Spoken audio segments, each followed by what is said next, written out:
71কে ভুলে যেতে চায় বা ভুলে যেতে চায়, তারা কখনো বাংলাদেশে বিশ্বাস করে না। 24-এর গণ অভ্যুত্থানের পরে সংক্ষেপে যদি বলি, আজকের এই সরকার হিসাব মতো আসার কথা ছিল 2029-এ, সেই সরকার আসলো 2026-এ। এটা এই নির্বাচন শুধুই মানে জুলাইয়ের অভ্যুত্থানের কারণে এটা পাইছেন, আর কোনো কারণ নাই, আর কোনো যুক্তি নেই এখানে। এখন যদি বলা হয় তাহলে কি 24-71 সমকক্ষ? আমি কি আমার যেটা প্রশ্ন করছেন সেটা উত্তর দিই। এখন যদি কেউ বলে যে 24-কে যদি আমরা হাইলাইট করি তাহলে 71 কবর হয়ে যায়, 71 ঢাকা পড়ে যায়, তাহলে জুলাইয়ের কৃতিত্ব তাদের নেওয়া উচিত না? তো বিএনপি তো বলছে যে জুলাই তারা করেছে, এবং এমনও বলছে যে আমরা যদি নির্বাচনে না যেতাম তাহলে হয়তো জুলাই হতো না। তাহলে জুলাই আপনারা করলেন কেন? আমি কৃতিত্বের প্রশ্নে বলছি। আমরা আনুষ্ঠানিকভাবে দেখেছি যে জুলাইয়ের দায়িত্ব বা জুলাইয়ের কৃতিত্ব তারা নিচ্ছেন, পাশাপাশি জুলাই যখন চলমান তখন তাদের দায়িত্বশীল ব্যক্তিরা বলছেন আমরা এর ভিতরে নাই। দুটো কথাই কিন্তু আছে। তাহলে আপনারা জুলাই করলেন কেন? 29 পর্যন্ত অপেক্ষা করতেন। 5 মাস পরে শাহাবুদ্দিন কি বা বিদায় দেওয়া লাগলো কেন? আপনি কবর দেন কিভাবে একটা ইতিহাস? আজকে নাসির ভাই একটা বয়স পার হয়ে আসছে, আজিজ ভাই একটা বয়স পার হয়ে আসছে, আমি একটা বয়স পার হয়ে আসছি। আপনি বলেন তো কে কার ইতিহাস ভুলছেন? কি আলাপ এগুলো? আমি আবারও বলছি, 71 আমরা ভূখণ্ড পেয়েছি, এটা কোনো দলের নয়। দল যদি কি আইনেও থাকে, এটা রাষ্ট্রের জন্য অর্জন করছে। তো রাষ্ট্রের জন্য যখন আপনি অর্জন করছেন, তখন আপনি থাকলেও রাষ্ট্রের, না থাকলেও রাষ্ট্রের। কিন্তু স্বাধীনতার 53-54 বছর পর এই ভূখণ্ড যখন স্বাধীন হওয়ার পর থেকে একটা পরিবার বা একটা দল দখল করে রাখছে একচ্ছত্র ভাবে। সদর আর্মি অফিসার আয়না করেছিল, নেভিকার বাকি আর্মি অফিসাররা ক্যান্টনমেন্টে বসে তাকায় দেখছিল, যেটা স্টাবলিশ করে দেশের সার্বভৌমত্ব ছিল না। কারণ যুদ্ধবিহীন অবস্থায় যদি 57 জন অফিসার মারা যায়, আমার চেয়ে নাসির ভাই ভালো বলবেন, আর অন্য অফিসার যখন তাকায় দেখে, তখন বুঝতে হবে যে আপনার সার্বভৌমত্ব ছিল না। সেই সার্বভৌমত্ব ফেরত আনছে জুলাইয়ের 24-এ। কিন্তু জুলাইয়ের রাজনীতি কোনোভাবে 71কে আড়াল করছে কিনা? যারা বলে তাদের ভিতরে এগুলো একটা কালার। কারণ কি জানেন? এই ভূখণ্ড আপনি যেভাবে দখল করেছিলেন স্বাধীনতার পর একটা পরিবার, সেই ভূখণ্ডকে আমরা সেই দখল থেকে মুক্ত করেছি। 71-এর যুদ্ধে যে ভূখণ্ডটা পেয়েছি, সেই মুক্তিযুদ্ধের চেতনার নামে ওই পরিবারটা কালকাল করে দখল করেছে, সেখান থেকে তাদেরকে সরায় দেওয়া হয়েছে। আপনার সম্পত্তি যদি আপনি উদ্ধার করেন, তাতে কি হবে? আপনার ইতিহাস নষ্ট হয়ে যাবে। এই বাংলাদেশের সম্পত্তি একটা দল মুক্তিযুদ্ধের চেতনার নামে দখল করে রাখছিল, সেটাকে উদ্ধার করছে। এখন কেউ যদি বলে আড়াল হয়, আমার কাছে মনে হয় না ইট মেক্স এনি সেন্স, কোনো সেন্স তৈরি করে না। তাহলে জুলাইয়ের কৃতিত্ব আপনাদের নেওয়াই দরকার না। জুলাইয়ের ফসল কারা নিলেন? আজকে তারা বলতেছেন যে ঢাকা পড়ে যাবে। এখন এই জন্য কি আপনি এনসিপির উপরে নির্যাতন? এনসিপি ধ্বংস করে দিলেন, ছাত্র সমাজ ধ্বংস করে দিলেন, তাইলে কি হবে? কারা ধ্বংস করছে? না, আমি মনে করি ধ্বংস করে দিলাম আমরা সবাই মিলে, তাহলে কি হবে? 24-এর ইতিহাস থাকবে না। আর 24 ইতিহাস না থাকলে তো আপনি তো নির্বাচনটাই হয় না। 24টা শুধু এনসিপি কেন্দ্রিক? আমি তা বলছি না। আজকে তো মাঠের রাজনীতিতে যখন এনসিপি যায়, তাদেরকে তো পিটানো হয়। আমি একটা কথা বলি আপনাকে, সিম্পল। জুলাইয়ের কৃতিত্ব যদি এনসিপি কে দেয়, কারণ রাজনৈতিক দল যদি আপনি আনেন, তখন তারা ছিল ছাত্র জনতা বা ছাত্র আপামর জনতার সাথে একটা কেউ তো নেতৃত্ব দিতে হয়। আজকেও যেমন বাংলাদেশকে বিএনপি নেতৃত্ব দিচ্ছে, নেতৃত্ব ছাড়া তো কিছু চলে না। কিন্তু অ্যাডভোকেট আবুল আছে কি জুলাইয়ের কৃতিত্ব আর জুলাইকে কেন্দ্র করে রাজনীতি, এর মধ্যে নিশ্চয়ই পার্থক্য আছে। জুলাইকে কেন্দ্র করে রাজনীতি মানে বুঝলাম না। আপনি এখনো 71-কে কেন্দ্র করে রাজনীতি করতে পারেন। আপনি এখনো 71-এর চেতনা নিয়ে বসে আছেন, এটা তো অপরাধ না। আপনি চেতনা লালন করবেন, ওটাই দোষ নাই। আমি নগদটা ভুলবো কেমনে? নগদটা তো এই জেনারেশনের কাছে ইতিহাস। 15 বছরে আওয়ামী লীগের 15 বছরে যে 4 কোটি ভোটার তৈরি হয়েছে, তাদের কাছে শুধু ইতিহাস 2024। আপনাদের 71-এ কিভাবে নিবেন? আবার আপনি 54-তে কিভাবে নিবেন? 69-এ কিভাবে নিবেন? এটা তামাশা নাকি? হিস্ট্রি। যে লোক বাংলাদেশকে আদৌ বিশ্বাস করে না, তাকেও যদি আপনি লিখতে দেন এখন যে বাংলাদেশের ইতিহাসটা তুমি লেখো, বাংলাদেশ কিভাবে আসলো, তার সাধ্য আছে 71-কে বাদ দেওয়ার? বিষয়টা আওয়ামী লীগ চলে যাওয়ার পর, 2024-এর পর বারবার এই কথাটা আসতেছে কেন? ডাজ ইট মিন যে আওয়ামী লীগ চলে গেলে দেশের মুক্তিযুদ্ধ চলে গেল? আওয়ামী লীগ চলে গেলে দেশের 71 চলে গেল? কারণটা কি? আপনি এই কথা এখন আনেন কেন? আপনার লাইফের চেঞ্জ আপনি দেখেন না। আপনার লাইফের চেঞ্জ দেখেন না। আপনার জীবনে কতবার জুতা মানে পরিবর্তন করছেন, কত কিছু পরিবর্তন করছেন। আপনার বাবার নাম ভুলে গেছেন, আপনার মায়ের নাম ভুলছেন, চেঞ্জ হয়েছে। এগুলো হলো কথার কথা। আপনি কি রাজনীতি করতেছেন? আপনি 3টা দল এখন পার্লামেন্টে আছে। 3টা দল প্রথম অধিবেশনে আলোক করলো কি? গুপ্ত সুপ্ত, স্বাধীনতা পক্ষ শক্তি, বিপক্ষ শক্তি। পৃথিবীর কোন দেশে এই আলোচনাটা হয়? স্বাধীনতার বিপক্ষ শক্তি তো রয়েছে, এটা তো আমাদের বাস্তবতা। সেটা কি আমরা অস্বীকার করতে পারবো? স্বাধীনতার বিপক্ষ শক্তিটা কে? মানে আপনার সাথে মত না মিললেই আপনি বিচার করছেন না স্বাধীনতার বিপক্ষের শক্তির? যদি বিচার ইনকমপ্লিট করে থাকে, বিচার কি ইনকমপ্লিট হয় নাকি? ক্রিমিনাল অফেন্সের বিচার 2 বার 5 বার হয়। আপনি যে সেই বিচার করলেন তখন কি ইনকমপ্লিট ছিল? আপনি বলেন না ক্রিমিনাল অফেন্স এটা কি কয়বার করে? এখনো যদি আপনি মনে করেন যে মুক্তিযুদ্ধ বিরোধী লোক আছে, স্বাধীনতা বিরোধী লোক আছে, আপনি কেন অভিযোগ তৈরি করেন না? আপনার সমস্যাটা কোথায়? রাষ্ট্রে বসে আছে কেন? আপনি স্বাধীনতার বিপক্ষ শক্তি বলতেছেন, আপনি বিচার করতেছেন না কেন? বরং টক শোতে এসে চারজন লোক বলে কি স্বাধীনতার বিপক্ষ শক্তি এসে ক্ষমা চাক জাতির কাছে। সবার বিচার কি নিশ্চিত করা সম্ভব হয়েছে? আমার কথাটা আপনি শেষ করতে দেন। এখনো টক শোতে এসে কি বলে আপনারা জাতির কাছে ক্ষমা চান? এটা কি তামাশা নাকি? আপনি এত লোক হত্যা করছেন, এত মামুনের ইজ্জত নিছেন, আপনি কে যে অথরিটি দিয়ে দেন এসে যে আপনারা ক্ষমা চান, জাতির কাছে ক্ষমা করেন? কেন? কারণটা কি? আপনি বিচার করবেন, বলে না টকশোতে এসে তাদেরকে মাপ চাইতে হবে, মাপ চাইলে মাপ। আপনি 2 লক্ষ মামুনের ধর্ষণ হয়েছে, 30 লক্ষ শহীদ হয়েছে, কেন বাংলাদেশ বিচার করতে পারে? 53 বছর যাবত, আজকে 55 বছর যাবত একদল 15 বছর স্বাধীনতার পক্ষের শক্তি হিসাবে এটাকে ক্যাশ করে বিদায় নিছে। আজকে যারা ক্ষমতা তারাও স্বাধীনতার পক্ষের শক্তি। আপনার 2 দফায় রাফলি 15 5 20 আর 10 30 বছর ক্ষমতায় ছিলেন, আপনারা বিচার করতে পারেন নাই। Get lost. এই কমপ্লেইনটা কি আপনাদের জেনুইন কমপ্লেইন না political complaint? If it is a political complaint, get lost, and if it is a genuine complaint, কালকে থেকে ট্রায়াল শুরু করেন, নাইলে কথা বলেন কেন? এটা কি রাজনীতি? এটা কি তামাশা? এটা রাষ্ট্র। জনাব এম এ আজিজ, এই যে বলা হচ্ছে 71কে ভুলিয়ে দেওয়ার রাজনীতি, কাদের ইঙ্গিত করে এই বক্তব্য দিলেন মির্জা ফখরুল ইসলাম আলমগীর? ধন্যবাদ আপনাকে, সহ আলোচক, বিজ্ঞ সহ আলোচক এবং দর্শক শ্রোতা। দেখেন, এটা জামাতকে উল্লেখ করেছে। জামাত এখন সক্রিয়, রাজনীতিতে সক্রিয়, এবং তারা তো বলে 71-এর প্রজন্ম নিকৃষ্ট প্রজন্ম। তখন তো প্রশ্ন আসে, এবং তারা স্বাধীনতা যুদ্ধ মানে না। তারা বলে এটা পাকিস্তান ভাগ করে দিয়েছে, ভারত এটাকে স্বাধীন করে দিয়েছে। আপনি বলেন তো দেখি, 25শে মার্চ যখন ক্র্যাকডাউন হলো, 2 তারিখ পর্যন্ত কে যুদ্ধ করেছে? 3 তারিখে যখন পাকিস্তানি হানাদার বাহিনী যখন ভারতে আক্রমণ করলো, তখন 3 তারিখ থেকে মুক্তিযোদ্ধাদের সাথে ভারতের যুক্ত হলো। তারপর হলো তাকে বলা হয় মিত্র বাহিনী বলা হয়। তো আপনার 2 তারিখ পর্যন্ত কে যুদ্ধ করেছে? মুক্তিযোদ্ধা। এখন এই মুক্তিযুদ্ধে 71-এ রাজাকে ব্যাপার হলো বাংলাদেশের ভূখণ্ড পেয়েছে, এটা তো স্বীকার করে না জামাত। মনে করে যে ভারতের একটা অঙ্গ একটা এক্সটেনশন হয়েছে। আর 71 হলো প্রজন্ম, হলো নিকৃষ্ট প্রজন্ম। তখন বলে, তখন তো আমাকে বলতেই হবে যে জামাত পাকিস্তানের সহযোগী সদস্য ছিল। তারা রাষ্ট্রীয়ভাবে আপনার তাদের রাজনৈতিক সিদ্ধান্ত নিয়ে আপনার পাকিস্তান হানাদার বাহিনীকে সহযোগিতা করেছে।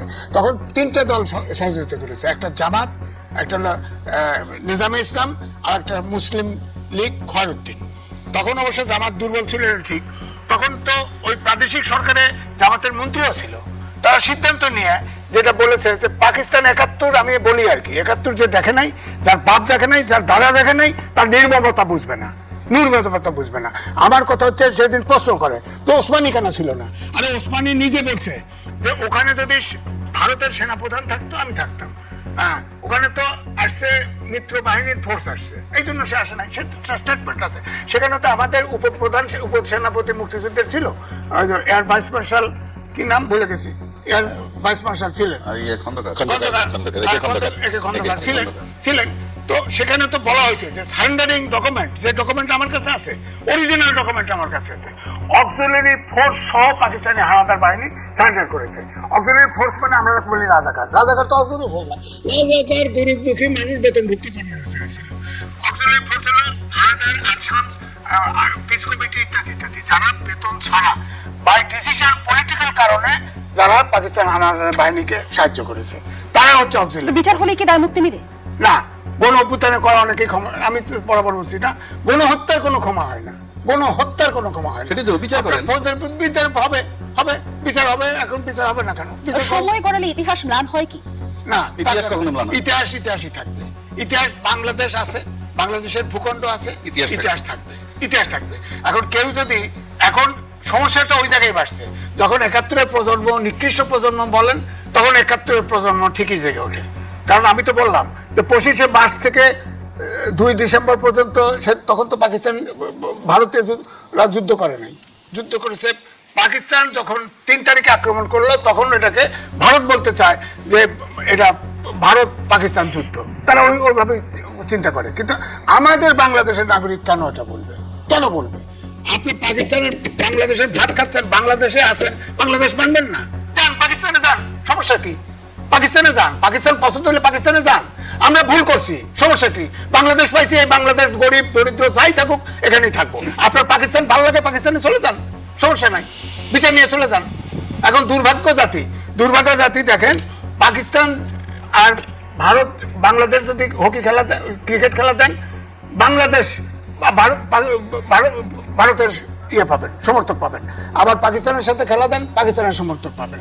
অর্থাৎ এই 54 বছরে জাতি গঠন করতে পারিনি আমরা। এটা রাজনীতিবিদদের জন্য হয় নাই, যেটা রাজাকি ভাই বললো। হ্যাঁ, মুক্তিযুদ্ধের চেতনা বিক্রি খাওয়ার পরেই তো রাজাকাররা মাথা চাড়া দিয়ে উঠছে।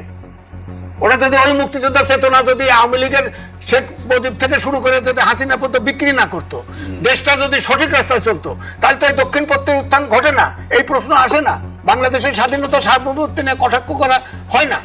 আবুল রাজাকে যে প্রশ্নটি তুলেছে যে 71কে ভুলে দেওয়ার রাজনীতির অভিযোগ কি পলিটিক্যাল কারণে করা হচ্ছে কিনা, পলিটিক্যাল কারণে হচ্ছে কিনা পলিটিশিয়ান জানে। অনেক সূচকের দেশ আগাচ্ছে, পলিটিক্যাল সূচক পিছাচ্ছে, পলিটিশিয়ান জানে। আমি আমার কথা বলবো, আমি নিজে মুক্তিযোদ্ধা ছিলাম, আমি বলতেছি যে মুক্তিযুদ্ধের উপরে কেউ কটাক্ষ করলে আমার কাছে মনে হয় আবার আমি অস্ত্র ধরি। সেদিন দেখে নাই তো, 14 পুরুষ দেখে নাই মুক্তিযুদ্ধে কিভাবে বিড়ম্বনা হয়েছে, কত লোক হত্যা করছে, ধরে নিছে। আরে রাজাকারের মেয়েরা তাদেরকেও ধরে নিছে পছন্দ হলে, এটা দেখে নাই? ওরা এখন ভুলে গেছে। পিস কমিটি, শান্তি কমিটি, আলবদর যারা ছিল তাদের মেয়েদেরকে ধরে নিছে। যুদ্ধের ভয়াবহতা অথবা নির্মমতা হলে আমরা এই প্রজন্ম চিন্তাও করতে পারবো না। আমি বক্তব্য হচ্ছে 24-এ 5ই আগস্টে আন্দোলন হয়েছে, অস্বীকার করি না। অনেক ছাত্র জনতা জীবন দিয়েছে, অস্বীকার করি না। এটাও একটা ফেসিবাদের। 71 আর 24কে এক কাতারে দাঁড় করিয়ে কারা সুবিধা পেতে চাইছে? শোনেন, এই রাজ্জাকি ভাইয়ের বয়স, আমার বয়স, ওনার বয়স যা, এই 24 হলো এই শিশু 24 আর 71-এর তুলনা যে করে তাকে সোজা বুক করে পাকিস্তানে পাঠায় দাও, সোজা বুক করে পাঠায়। তার বাংলাদেশে থাকার কোনো অধিকারই নাই। আপনি বলেন যে জুলাই অস্বীকার করছে কি করে? বিএনপি বলছে, উনি তো অ্যাডভোকেট, বিএনপি বলছে, আগে বলছে যে তারা যেটা স্বাক্ষর করেছে সেটা অর্থাৎ বছর বিশন সহ তারা সেটা বাস্তবায়ন করবে, ওটা বাদ দিয়ে। এখন তো বলতেছে যে জুলাই সনদ তারা করে বাস্তবায়ন করবে। তার জন্য হাইকোর্টে একটা রায় দিয়েছিল, তখন রায়ের বিরুদ্ধে আপিল হয়েছে, তখন কাজে রায়ের বিরুদ্ধে আপিল করছে, মানে জুলাই সনদের বিরুদ্ধে। এখন তো সুপ্রিম কোর্ট রায় দিয়েছে, সুপ্রিম কোর্ট 7-এর ক খ বাতিল করে দিয়েছে, নীতি আদর্শ এবং জুলাই চার্টার সব সংসদের কাছে দিয়েছে বিচার্য। কারণ সংসদে বসেন, কমিটি বসে দেখেন, যদি বিএনপি সংস্কারে বাধা দেয়, হ্যাঁ, তাহলে অবশ্যই আমরা তার পক্ষে বলবো। আপনার কমিটি আমি অপোজিশন লিডারকে বলতে শুনলাম, হ্যাঁ কমিটি করেন, 50-50 রাখেন, সমান। কেন রাখবে? সংসদে একজনের 2/3 মেজরিটি, কমিটি করছে 12 জনের, 7-5-12। আপনি 5 জন যান, 5 জন যা আর্গু করেন, যদি না মানে সেটা এসে মাঠে বলেন, আমরা আপনার পক্ষে বলবো। অসংখ্য ধন্যবাদ জানাচ্ছি, এই জন্য বেবি আজকে ধন্যবাদ জানাচ্ছি। ডক্টর নাসিরউদ্দিন আহমদ, ইতিহাস প্রশ্নে আমাদের রাজনৈতিক দলগুলো কি দ্বৈত মানদণ্ড অনুসরণ করছে? ধন্যবাদ আপনাকে, সহ আলোচক এবং শুধু দর্শকদের অনেক শুভেচ্ছা। আমরা জাস্ট এই আলোচনা শুরু করার আগে যখন অপেক্ষা করছিলাম আজিজ ভাইয়ের সাথে আমি কথা প্রসঙ্গে ভারতীয় রাজনীতির এবং তরুণদের যে আন্দোলনটা ওখানে হচ্ছে ককরোচ বাহিনীর, সেটা নিয়ে কথা বলছিলাম এবং প্রসঙ্গ করে আমি বলেছিলাম যে ব্রিটিশরা একটা জিনিস আমাদেরকে শিখিয়ে দিয়ে গেছে, ডিভাইড অ্যান্ড রুল। যখনই আন্দোলন হবে, যখনই কোনো একটা ন্যায্য কথা কেউ বলার চেষ্টা করবে, একটা সংগঠিত হবে, ওখানে একটা বিভাজন তৈরি করো, বিভাজন তৈরি করলেই সেটা ওই তারা যুদ্ধ করবে, মাঝখান দিয়ে ফায়দা নেওয়া যাবে হচ্ছে যারা যে ক্ষমতায় মসনদে বসে আছে তারা। আপনি মুক্তিযুদ্ধ দিয়ে শুরু করেছেন, মুক্তিযুদ্ধের প্রথম 4টা ক্রাইটেরিয়া কি ছিল? কোন চেতনার উপরে বা কোন পিলারের উপর দাঁড়িয়ে আমার মুক্তিযুদ্ধ ছিল? গণতন্ত্র, সমাজতন্ত্র, আমাদের ধর্মনিরপেক্ষতা বা অসাম্প্রদায়িকতা এবং জাতীয়তাবাদ। তার কোনটার মূল্যায়ন আমরা গত 55 বছরে সঠিকভাবে করতে পেরেছি? গণতন্ত্র, সমাজতন্ত্র আপনি বাদ দেন, এটা বিশ্বব্যাপী এটা কবর রচিত হয়ে গেছে বলা যায়, সেটা বাদ দেন, সেটা আমাদের একটা হয়তো ভুল ছিল। কিন্তু পরবর্তীতে ধর্ম নিয়ে আমরা বিভাজন তৈরি করেছি। তারপরে কি করেছি? জাতীয়তাবাদ নিয়ে বিভাজন করেছি, কে বাঙালি কে বাঙালি না, কে বাংলাদেশি, এটা নিয়ে আমাদের বিভাজন তৈরি হয়েছে। তারপরে এসছে আপনাদের এই সমাজতন্ত্র তো বললাম, ধর্মনিরপেক্ষতা গেল, জাতীয়তাবাদে গেল, এবার আসলো গণতন্ত্র। এই গণতন্ত্র নিয়ে আমরা কি করলাম? গণতন্ত্রের বহুবিধ রূপ দেখলাম। 72 সালে যদি শুরু করেন আপনি, 72 সালে যার সাথে টুটি চেপে ধরা হলো, সেটা কি মুক্তিযুদ্ধের চেতনা ছিল? তখন যেভাবে রক্ষী বাহিনী দিয়ে মানুষকে ধরা হতো, সেটা কি মুক্তিযুদ্ধের চেতনা ছিল? এরপর আসে 75-এ কিলিং হলো, তারপরে দেশের একটা পরিবর্তন হয়ে গেল, সামরিকতন্ত্র আসলো, সেনা শাসনের একটা আবরণ তৈরি হলো, তারপর সৃষ্টি হলো আবার 17 বছর মুক্তিযুদ্ধের চেতনার নামে, বিচারের নামে, এই হত্যাকাণ্ডের বিচার, বঙ্গবন্ধু হত্যাকাণ্ডের বিচার, স্বাধীনতা বিরোধীদের বিচারের নামে আমরা দেখলাম যে অনেক কিছু করা হলো। এই স্বাধীনতার 50 বছর পূর্তি, জাতির জনকের 100 বছর পূর্তি, এই সমস্ত পূর্তিতে কোটি কোটি টাকা খালি মানে লুটপাট হলো। মুক্তিযুদ্ধ চেতনার নামে কতগুলো গবেষণা হয়েছে, সেই গবেষকদের আজকে কোথায়? ওরা কই? তাতে কি গবেষণা তারা কত টাকা নিয়েছিল? এখনই আপনি পত্রপত্রিকা দিলে পাবেন যে তারা কোটি কোটি টাকা নিয়ে গেছে, গবেষণা কিছুই করে নেই, এখন সেগুলো পেন্ডিং অবস্থার মধ্যে আছে। এটা কেন করা হয়? এগুলো হচ্ছে যে মানুষকে, যারা ক্ষমতায় থাকে তাদের একটা ম্যাকিয়াভেলি শিখে দিয়ে গেছে বহু বছর আগে যে ফোকাস ডাইভার্ট করো।